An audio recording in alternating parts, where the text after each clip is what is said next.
down here on Willaloocas Station in the southeast of South Australia, setting up some Farmbot systems to help them monitor their water remotely. We've just unpacked the contents of one of these boxes which arrived via Australia Post. The contents is what you see here. We've got the monitor, the legs, the Allen key with which to fix the legs to the monitor, the probe, hydrostatic probe, tech screws to fix it to the tank.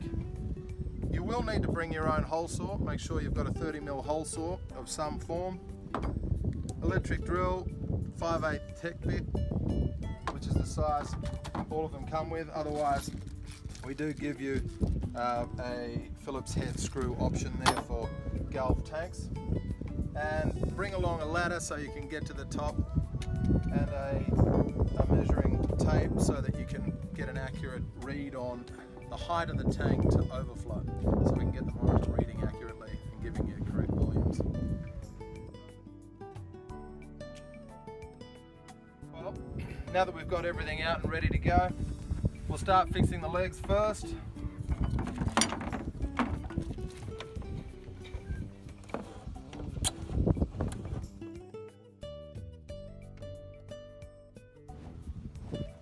Okay, now we've got the legs on. The next step is to attach the probe. Make sure the female and males line up. Put it into the socket. And when you're turning, wait for the click. You'll hear a click and feel a click, and then you know that it's fixed correctly to the monitor and it's not going to fall out. You'll notice that the probe itself is protected by some foam and a cable tie. Leave this on until the last minute. It just makes sure that nothing goes wrong with the probe, we don't damage the diaphragm inside. As part of the setup process, it's important that you take a moment to document the details of each site. So not only the name of the tank, but its volume, its height to overflow, and also the serial number of the Farmbot you're fastening to the tank. For a cell Farmbot, it'll be a G number. G dash with a 3-digit number following, and for a satellite monitor the serial number will begin with a 0 dash and then a 7-digit number.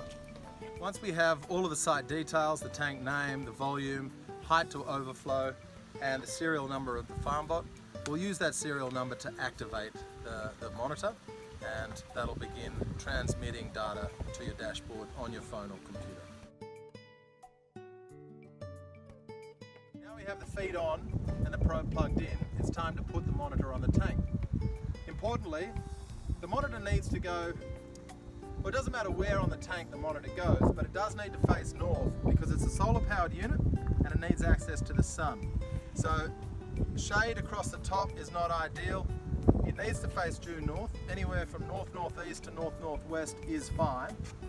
And you need to ensure that when we place the probe inside the tank, it's more than 1.5 meters from any outlet, so that the movement of water through the pipes is not going to play havoc with the data readings. So when you're looking at where you're going to put your hole in the tank, make sure that you put it down to see that you're going to put the hole in the right place.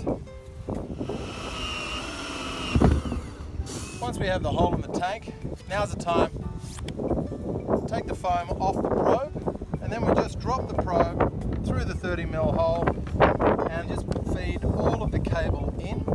And there's roughly 6 meters of cable here. A lot of people wonder about whether or not it needs to be suspended to keep the probe upright or off the bottom. It doesn't matter. If you've got a clean tank, the probe can lie flat on the bottom with all of the cable. We try and keep all of the cable inside the tank to remove any potential for vermin damage and so on. However, if you do have a tank that you know is full of silt, in situations like that we do recommend you suspend the probe 5 or 10 centimeters above the silted bottom.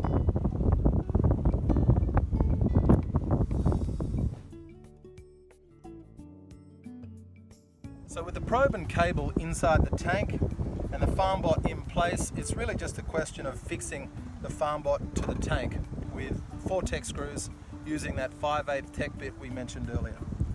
It's less than a minute to zip it straight onto the tank.